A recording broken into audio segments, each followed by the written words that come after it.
bienvenue dans BTV ñu amaat mbégte ci fan zone bi ñu ngi ci mi-temps bi premier mi-temps bi maa ngi ak sama expert Cheikh Diop tey ak sunu invité Mor Ndiaye ñu ñëw këram pour defee fan zone bi ak BTV donc voilà mi-temps nañ damay jox Cheikh mon consultant mu nuyoo après ñu soog a débriefer premier mi-temps bi Cheikh nuyu naa la. merci Awdi maa ngi lay fay maa ngi nuyu téléspectateur BTV yëpp. di nuyu fan zone bi yëpp Mor Ndiaye ak waa ASC Neexle di nuyu waa quartier bi yëpp merci. Cheikh tey gis nga yow premier mi-temps bi tey boo defoon jàngat day indiwaat suñu wax ju ñu doon wax keroog ne à chaque fois Sénégal buy demaat day footballé 4-3-3 mais soo gisee ba ci biir tey 4-3-3 bi da ngay gis ne que Gana Gueye xaw na manqué milieu terrain bi ak composition équipe bi lan nga mën a ñëwaat si loolu. merci beaucoup Awadi mooy li ñu doon wax keroog rek l'autre jour parce que ñaari entraîneurs yëpp ñu ngi ci seen rôle boo gisee le Sénégal tey mu ngi ñëw ak 4-3-3 boo xamante ne keroog defoon na 4-3-3 mais bii animation yi da ngay gis ni dafa changé absence su Gana Gueye et entrée Alfred Ndiaye dafa changé dispositif bi bien que on est toujours dans le 4-3-3 parce que avec un Alfred bu taxaw yaa ngi gis Pape Alioune Ndiaye ak Krempin ñu ngi nekk sur la même ligne kii occupé côté gauche kii occupé côté droit donc peut-être loolu mooy changement bi par rapport ak li ñu amoon bii passé ak peut-être xëy na entrée Sadio Mané ni nga xamante ne noonu la ñëwee tey apporter leneen mais l'Algérie tamit boo gisee ni mu ñëwee tey par rapport ak match bee passé la gënoon offensif avec un 4-3-3 moom tamit moom lañ ko ñëpp xamee woon mais tey yaa ngi ko gis mu indi un 4-4-2 en losange boo xamante ne Feghouli moo nekk si boppu losange bi ñu bàyyi Mahrez ak numéro 9 fii ci kaw donc loolu tamit day ci wane na premier mi-temps bi nga xamante ne moom lañu amagum sur le plan tactique gis nañu ñaari équipe yëpp ñu ngi en place. mais aussi gis naa beneen aspect mooy Krépin match bi passé gënoon nañ ko gis mu doon tourner ci milieu terrain bi par rapport ak tey. waaw match bi passé ci la gën a offensif boo xoolee tey dispositif bi dama ne la 4-3-3 bi ce sont les mêmes joueurs tu peux avoir les mêmes joueurs mais dispositif bi mooy changé Krépin fi mu nekk nii mook Pa Aliou dañu séddoo milieu terrain bi il n'est pas comme numéro 10 type. tey jii nii boo xoolee mook Pa Aline ñu ngi ci même ligne bu ko defee loolu day retarder suñu jeu boo gisee à partir de dernier tiers bi pour ñu am foofu Sénégalais mu ngi maîtriser ba am na possession de balle bu baax mais à partir de dernier tiers bi y a pas d'accélération te foofu lañ doon xaar Sadio Mané foofu lañ doon xaar Krépin Diatta à partir des 25-30 derniers mètres muy dernier tiers bi ñu def foofu ay accélération mais malheureusement boobu ba léegi amaguñu ko ñu ngi koy xaar. fa ngay ñëwee ci Mor tey gis nga disposition bi nga xam ne moom nga Sénégal indi 4-3-3 di sànq sax ba ñuy seetaan match bi ñu ngi wax naan est-ce que bu ñu defoon 4-4-2 indi Mbaye Diagne ak Mbaye Niang ñu def ñu nekk ñaari numéro 9 yoo xam dañuy am Sadio Mané am ki nga xam ne moom mooy comment Diao Keita Baldé ci ñaari côté comme ñoom ñaar ñu ngi def repli défensif bu baax et aussi tamit mën nañ accélérer pour yóbbu si kaw yow en tant que footballeur en tant que attaquant nan nga gisee dispositif tactique bi nga xam ne moo kii def tey Aliou Cissé 4-4 dafa jouer 4-3-3 ma gis ni tey loolu du woon yoon parce que tey mënoon na jouer 4-4-2 milieu terrain bi daf see war a gën a concentré parce que naar yi boo seetee ñoom milieu terrain bi la ñuy def nañu nangu à 100% et puis Krépin fi mu ko yóbbu tey football comme 10 da ko waroon jox comme 10 mu def comme match bu le passé mu libre si boppam yaa ngi dégg tey dafa waroon indi Mbaye Diagne ak Mbaye Niang teg leen ci kaw Mbaye Diagne ak Mbaye Niang ñoom la waroon indi teg leen ci kaw. et Sénégal yëpp comme man comme yow comme ñun ñëpp ñu ngi doon xaar Sadio Mané entrée Sadio Mané tey boo gisee Sadio Mané ak dugg bu mu dugg nii tey ci groupe bi ban lecture nga mun def ak ban apport nga indil Sénégal tey waroon na gën a mën a yokku tey ci li mu doon def. man Sadio Mané considéré wu ma ko comme joueur boo xamante ni day indi apport ci biir équipe bi man gisuma woon sax duggam tey comme si championnat bi mu jógee dafay métti xam nga ak lu mu toog fraîcheur am dafa xaw a wàññeeku pour man des na mënoon na ko bàyyi def ko comme fi mu toll nii moom daf ko war a jël comme jockey moom moo war a wane boppam Sadio Mané moment bu nga xamante ni Sénégal dafa nekk si ay difficulté moom mu ñëw wane moom ne grand joueur la moom mi ngi évoluer Liverpool mi ngi évoluer si championnat yi mag génn final Champions League jël ko kon war na wane beneen facette biir Sénégal parce que boo seetee lii sax day décourager loolu ñi nga xam dañuy football en tant que joueur démb coéquipier muy Salah dafa ñëw donte am na fatigue bi yëpp mais am na loo xamante ni bu ci tollee day def fulla dafa def fulla dugal ci lu matul ay minutes ray équipe bi Sadio Mané à chaque fois bu ñëwee Sénégal li ñuy xaar si moom duñ ko gis je vois que ni dafa jot moom xam nga Aliou Cissé waxtaan ak moom ñu wax ak moom wala ñu jël ko xam nga teg ko benn genre jockey boo xamante ni instant bii bu si li may gis mooy dafa war a def changement bi mu war a def mooy dafay indi Mbaye Niang yaa ngi dégg. Mbaye Diagne di moins indi Ismaïla Sarr bu fekkee gaañuwul waaw comme dafa blessé moom il faut mu indi Mbaye Diagne yaa ngi dégg jël comment dirais-je Mbaye Niang def ko si excentré Sadio Mané mu jëm ko pousse mu dugg tuuti si digg bi comme demi-neuf loolu la war a mun a football pour mun a am dara parce que foofu noonu dina mun a am ay faute wala ay penalty parce que am na percutation pour dugg xam nga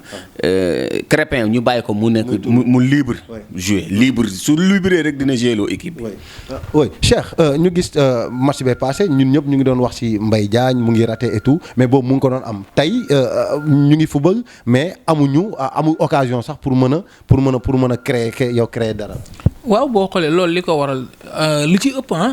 mooy dispositif algérien yi parce que wax naa la sànq suñu relance yi ñu doon am match bi passé di ko démarrer ci ginnaaw bal bi génn jaar ci milieu terrain tey on n'a pas encore ça te boo xoolee algériens yi dañu xaw a regrouper wu seen camp bu ñu defee 3 ci kaw yeneen 7 yëpp ñu ngi ci ginnaaw donc loolu dafay empêcher les Sénégalais ñu am jeu d'accélération boobu loolu nag c'est aux Sénégalais individuellement joueurs yi ñu jéem a revenir sur le plan collectif jéem a xool nañ ko la ñuy trouver ay solutions à partir de Sadio sur xaw a basé wu suñu talent individuel ku mel ni Sadio ku mel ni Krépin ñu gën a jëlaat suñu responsabilité boo xoolee en premier mi-temps dans les 15 premières minutes am nañ fa accélération yu mel noonu mais naar yi duñ la ci bàyyi donc deuxième chose tamit ñëpp ko xam football algérien yi xam ni c'est un jeu haché donc yaa ngi gis Sénégal bi mu defee 10 minutes 15 minutes ñu commencé wax match bi li ci des yëpp ay fautes fii des fautes par-ci yaa ngi gis 45 minutes chaque équipe am na ñaari carton jaune combien de fautes donc loolu tamit Sénégalais il faut que ñu yeewu ci bu baax a baax mais awdi tamit benn affaire dafa am mooy on joue un championnat et match bi c'est un match très important mais c'est pas un match décisif loolu tamit il faut gars yi sóoraale ko donc l'entraîneur tamit am na lu muy bàyyi xel bien qu'on veut gagner mais du ñu dem ba coûte que coûte on va gagner risque à perdre ce match-là donc loolu tamit il faut que ñaari entraîneurs ñu ngi koy sóoraale. kon da nga wax ne tactiquement moom nga Aliou Cissé nekk di football fu mu nekk nii. effectivement c'est un match wax naa ko sànq bi ñuy commencer tactiquement les deux équipes sont en place match bi moo amagul benn engagement bi moo amagul dara loo xamante ne nit ñi mën nañ ko teg seen loxo mais sur le plan tactique tu sens la main des deux entraîneurs loolu moo xaw a bloqué te c'est dans un cadre c'est très normal parce que ñoom ñaar victoire lañ démarré génn avec un match nul assurer la qualification tamit bien que le Sénégal est un peu favori quelque part mais ñu ngi xaar pour que moom mu ñëw mais du dem coûte que coûte pour gagner. mais boo gisee équipe bi depuis ba ñu commencé ba rek su ma juumul benn wala ñaari tir cadre la ñu am donc ça veut tout simplement dire est-ce que sunu attaquants yi ñu ngi jot des bons ballons yoo xam ne war na mën a permettre ñu créer surnombre si kaw war a permettre ay occasion ñu koy am parce que on a vu notre attaquant ba léegi dóoru bal mu dem ci camp yi. non loolu laa la wax du facile parce que tey jii Krépin Pape Aline yi nga xamante ne ñoom ñoo waroon indi les ballons vers les attaquants loolu foofu da ngay gis ni ñoom milieu terrain algériens yi dañ ko jël bu baax a baax loolu nag moo tax man la sur le plan tactique il faut que Aliou en deuxième mi-temps mu jéem a pas mu génne un joueur mais mu replacer waat les joueurs Aline xaw a dugg un peu au milieu terrain et Krépin dem football comme numéro 10 tourner autour de la défense mën a am ay combinaison avec Sadio mën a am ay combinaison avec Mbaye Niang comme ni ñu ko amee woon bii passé parce que match bii passé Krépin il a donné plus de 3 ballons à Mbaye Niang mais cette fois-ci da ngay gis ni loolu dafa manqué parce que il est un peu éloigné de la défense loolu tamit dafay jouer lu bare. Mor ñu gis tey su au niveau de l'axe central sunu axe bi da ngay gis day am télescopage à chaque fois entre Kalidou Koulibaly ak ki nga xam ne moom mooy Cheikhou Kouyaté tey est-ce que c'est nécessaire kon nga nit di doon wax ne donc amuñu stoppeur bu baax donc boo xam ne tey par exemple depuis que Salif Sané blessé ba léegi yaa ngi gis ne 2 matchs yi yëpp kii moo ñëw ci axe mais dañuy gis télescopage bi nga xam day am ci seen diggante loolu yow nan nga ko gis. waaw ça veut dire que loolu soo ko gisee mooy xëy na Aliou Cissé dañuy wax ni entraîneur moo am choix mais ça veut dire que li ko nit ñi doon wax ni tey feeñ na mooy Aliou Cissé père stoppeur bi mu def ànduñu voilà ça veut dire que mooy karambooj kon wanoon na ni waroon nañ ko mën a convaincre mu ñëw parce que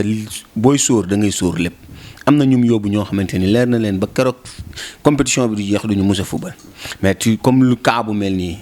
tey nga gis Sané blessé Cheikhou Kouyaté mooy loolu xam nga du tey la ko def yàgg na def façon bii nii xam nga dernier moment rek mu ngi noonu bal bu mu perte ci milieu terrain bi ba ñu waroon dugal deuxièmement booy latéral gauche bi latéral droit bi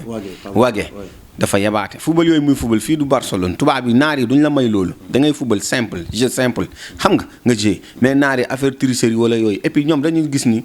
jëluñu engagement quoi à 100% xam nga jour su yaay jaay sa bopp dafay am fooy toll su compétition yi yaay wane ni yow ab jour nga professionnel nga am na yenn erreur yoo xamante ne professionnel du ko def parce que kenn du la ko baal waaw man en tant que personne sama bopp laay waxal façon bi ñuy doxalee nii doxul défense bi il faut ñu gën a rester serein yaa ngi dégg éviter faute yi dafa yéex trop ci niveau milieu terrain parce que amul relanceur boo xamante ne boo def day football mu gaaw ça veut dire que Gana Gueye tey dafa am importance ci équipe bi Crépin Diatta nekk 10 dafa am importance ci équipe bi il est temps pour bu ñuy convoquer te ñuy jël ay xale yi dafa jot ñu jox leen seen sens.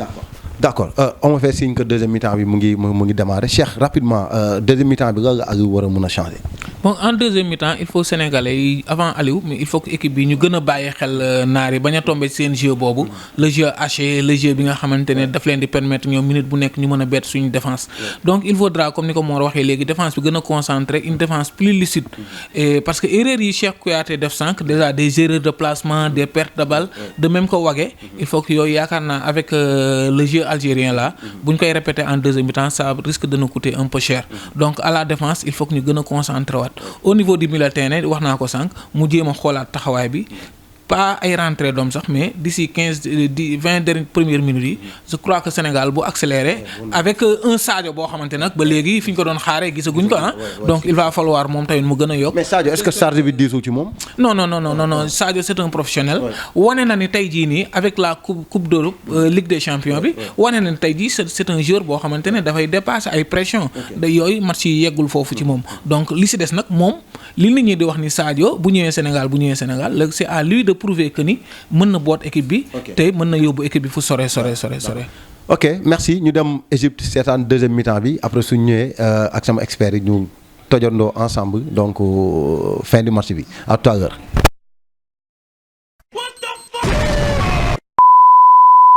ngeen di encourager di féliciter aussi équipe Algérie bi nga xam ne tey moom moo gagné 1-0 donc damay ñëw rapidement ci Cheikh Diop lan nga mën a wax ci deuxième mi-temps bi. Merci Awadi boo xoolee deuxième mi-temps bi li nga gis xawoon nañ ko prédire en première mi-temps parce que depuis bi ñu démarré première mi-temps bi Sénégal à part les 10 premières minutes daanaka dañu tombé ci jeu algérien yi mooy un jeu haché amul benn moment bu Sénégal emballé match bi boo xoolee en première mi-temps presque amuñu occasion deuxième mi-temps 4e minute yi prend un but algérien yi ak ku leen xam-xam ni doo gaaw a ñëwaat seeni bi la preuve Sénégal amul benn moment en deuxième mi-temps mu am réaction équipe boo xamante ne moom la ñu mëne donc tout cela dafay montrer rek li nga xamante ne tout le monde le disait les techniciens gars yi gisoon nañ ko te mooy un manque d'engagement au niveau de l'équipe un manque de cohésion au niveau de surtout au niveau de nos attaquants wax naa ko ci match bi passé mais loolu vraiment jaaxal nañ lan moo tax suñu attaquants yi duñu retrouvante lan moo tax du ñuy chercher. Mor ñu gis bii bi nuñ ko jëlee benn simètre woon boo xam ne ñun sax pratiquement ñoo ko amoon ñu joué ko jeu rapide ñoom ñu récupérer ko def benn contre bu gaaw ci suñuy camp et nga gis suñu défenseurs yi statiquement niñ taxawee et tout ñu jël benn bii boo xam ne mënoon na ñàkk tey yow lan nga mën a wax ci défense bi. waaw Awdi comme ni ma ko waxee woon premier mi-temps rek défense bi moom boo bëggee dégg mooy père bi Aliou Cissé teg baaxul Cheikh Kouyaté dafa jël âge am na yoo xamante ni physiquement aptatu ko pour mën ko def dañuy gis day contrôler sax fa xastalu niveau du milieu terrain ba perte balle bi ça veut dire que défense bi wala au moins beneen boy stoppeur bi ñu indi ñu jéem ko dugal def ko titulaire parce que am na tamit équipe fu muy toll faaw nga jël ay risques def yoo xamante ni nit yi dañ leen xalaatu ko sax. da nga ñu war a mun def pour que suñu qualification la peut-être première place bi mënatuñ ko xaar mais deuxième place bi aussi tamit su fekkee gagné wuñ suñu prochaine match ça peut se poser problème donc maintenant Aliou à son niveau wala yow sa xalaat sa gis-gis nan la Aliou war a mun taxawee pour suñu prochaine match bi nga xam ne mooy dimanche ça sera bientôt nan la ñu war a mun taxawee pour que au moins ñu mën a génne fa ak victoire au moins mën a dem deuxième tour. bon xam nga sànq maa ngi koy wax en première mi-temps ne on joue un match capital un match important mais pas décisif su may wax décisif c'est par rapport à la qualification ça ne veut pas dire que le Sénégal a perdu que dafay toog wala lenn donc on a 3 points avec 1 point on peut se qualifier quel que soit le rang bi nga xamante ne moom la ñuy jël bon bu ñu gagné nag là ce sera da lay wóor nit il sera en deuxième position donc le Sénégal ba léegi mu ngi ci course bi pour se qualifier mais qualification avec la manière dafa am solo. gis nga Awadi ma wax la benn entraîneur da ngay li ñu naan entraîneur dafay dëgër bopp entraîneur da ngay am sañ-sañ di jël ay initiative di def lu gars yi foogewul toujours à partir de tes jours. Aliou nag loolu daf ko manqué toujours muy surprendre les Sénégalais dans le bon sens. saa yu ne Aliou Cissé bett na ma rek dafa fekk ne dafa def lu baaxul mais il faut que nag mu am habitude di bett les Sénégalais dans le bon sens que ça soit dans le choix des hommes que ça soit dans la façon de jouer man l'autre jour j'ai vu contre la Tanzanie une équipe boo xamante ne très offensive une équipe boo xam très agressive di kii buy def ay pressing au niveau très haut récupération balle très haute mais cette fois-ci je vois une équipe reculer une équipe attentiste vraiment Aliou est-ce que nekk loolu jour itam dañu am doute ci seen bopp par rapport parce que Algérie la parce que nangam donc est-ce que yenn ñu leen match bi mais les joueurs n'ont pas le droit amuñu droit def foot boobu maa ngi dégg sama doyen di ko wax l'autre jour boo yi fi nekk ñii ñëw nii ils sont nés en 1980 c'est la génération de 80 ou bien 90 ils sont nés en 1990 jëm suuf donc ñooñu xamuñu histoire toppatoo histoire bi nga xamante ne moo passé donc ñoom amul lu ñuy bàyyi xel ci Algérie il devait venir jouer ci seen valeur jouer avec beaucoup d'engagement donc loolu nag je pense que bu ñu ko dee def ñu waxtaan ak ñoom Aliou jël ay initiative am xool li mu am mu def ko te je pense très bien man maa ngi koy xaar foofu dans ce troisième match là il y aura beaucoup de changements et de chamboulements dans l'équipe espérons que loolu nag dinañu permettre mu nekk benn déclic pour les joueurs à venir. BTV la donc ñu wax leen aussi tamit ñu ngi ak sunu sponsor boo xam dafa ñëw accompagner fan zone bi donc ci BTV fii ba campagne yu équipe nationale di jeex fii ba Coupe d'Afrique bi aussi tamit di jeex donc Galaxy Sport donc mu ngi nekk Dakar mu ngi nekk dëkk koo xam ne bëgg na fa am ay maillot ay ballon ay godaas comme nawetaan baa ngi ñëw et tout donc mun ngeen contacter ci 77 469 90 91 91 77 469 91 91 wala ngeen woote ci 33 842 31 90 donc Galaxy Sport sunu sponsor bi nga xam ne moom moo ñuy gunge ci fan zone bi donc Mor l'émission tire à sa fin tey ñu ngi jëm ci prochain match troisième match boo xam ne foofu moom duñ sax xalaat ay niir ak nangam gagner obligatoirement lan nga xalaat Aliou Cissé indi li ma xalaat indi mooy mu toog def autocritique boppam ça veut dire li ñëpp di wax day nekk dëgg jot na pour mu jox booy ne ci banc bi seen sens waaw beneen stoppeur bi muy convoqué jot na mu jox ko sansam xam nga mu jël Cheikhou Kouyaté teg ko mu noppali ko mu jël booy yooyu gëm leen ni ñoom ñuy espoir équipe bi dafa jot pour mu jox leen yooyu excentré yi ku mel ni booy ki nekk Barça comment Wagué ñu wax ak moom latéral gauche bi latéral droite bi Wagué jot nañu wax ak moom pour mu football simple am na yoo xamante ni si tubaab yi nga koy jouer mais fii Afrique dafa am ay réalité naari duñ la may yooyu te match bi di ñëw mooy gën a pur même bu fekkee gagné nga sax qualifié mais est-ce que manière bi nga war a demee Sénégal taxawaay bi mu amoon ñu wax la yow yaay meilleure équipe yow yaay lii xam nga wax bi dafay mel ni kon li Eto'o waxoon dëgg la ni Sénégal de favori tey wax na dëgg yaay nañu am na yoo xamante ne vraiment ñu ñaanal yàlla nag équipe bi gagné xam nga àgg fi nga xamante ne moom la Sénégal yëpp di xaar ci ñoom di le remercier ci invitation bi waaw di wax comme Galaxy Sport ni nga ko tuddee rek maa ngi nekk Sandaga avenue Petava xam nga képp koo xamante ni si bëgg naa ci accompagner ren lépp ci zone Pikine bii nii zone des Niayes bi Kër Massar ak Yeumbeul partout ku bëgg godaas équipement polo lépp loo bëgg ci tenue de sport rek ci sport bu mu munti nekk lépp am na fa xam naa benn jour dañuy am possibilité télé bi dem visiter ko xam nga xool dugal ko ci biir am nañ tamit possibilité pour accompagner équipe yi defal leen ay réduction ci matériel de sport yi nga xamante ne moom lañ soxla waaw. looy wax ci BTV ak fan zone bi. waaw non lii moom xam nga rafet na et puis innovation la bu yàgg da nga doon seetaan télé rek toog nii seetaan mais li ñu def defaale ko émission innovation di ñaanal BTV xam nga mu nekk ay télé yoo xamante ni comme ni ko TFM nekkee Sen TV nekkee ko fa yàlla na ko yàlla yóbbu foofu. merci Cheikh l'émission sunu fan zone tay bi mu ngi jeex la lañ mën a retenir rek ci kàddu gu mujj ak match prochain bi. bon match prochain bi moom comme ni ma wax sànq rek on s'attend que Aliou vraiment mu def ay changements jël ay initiatives yu rëy initiatives yoo xamante ne nag daf ñuy toppaale ba vers les huitièmes de finale qu'il ose mettre les joueurs yi nga xamante ne vraiment ñoo nekk à sa disponibilité te nekk ñuy joueurs yoo xamante ne capable nañ pour mën a porter l'équipe vers l'avant donc vraiment ñu ngi koy xaar foofu damay ñaan sénégalais nag vraiment ñu continuer supporter seen équipe mu ñu bañ a décourager ci dara parce que c'est un championnat l'essentiel c'est nga génn au deuxième tour quelle que soit la manière quel que soit le rang bi nga xamante ne génne nga ko mais première chose on a vu Cameroun boo xamante ne dans Coupe d'Afrique yi passé day soox ba génn ñu naan day toog mu génn ñëw jël premier donc vraiment kooku sénégalais yi maa ngi leen di ñaan ñu gën a defaat confiance la valeur technique est là la valeur intrinsèque est là donc li ci des rek mooy ñun ñëpp li ñu gis mooy engagement bi ñu yokkaat ko gën a ñaaxaat joueurs yi waxtaan ak Aliou vraiment li ñu bëgg ñu am ko remercier tout le monde surtout BTV par rapport ak innovation yi nga xamante ne mu ngi koy indi surtout au niveau de Yeumbeul ba nga xamante ne tey jii tout Yeumbeul mu ngi am occasion di seetaan Coupe d'Afrique bi mais en même temps di amaale ay jàngat yoo xamante ne vraiment buñ ko dugalee ci kii bi gis nañ réaction yi nga xamante ne nit ñi def nañ ko par rapport ak suñu émission bii passé on s'attend à ce que ñoom it luñ ci jàllale rek kenn ku ci nekk gën ci dolliwaat ay xalaatam s'il y a des propositions à faire ñun ñëpp ñu xool naka lañ koy partager ensemble en plus nga permettre ma wax ci Galaxy Sport bi nga xamante ne suma frère Mor Ndiaye moo ko yor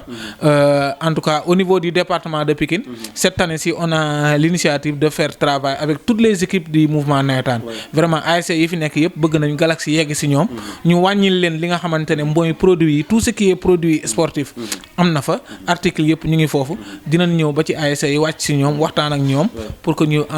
ñu jëlee foofu matériel avec une subvention bu baax a baax quoi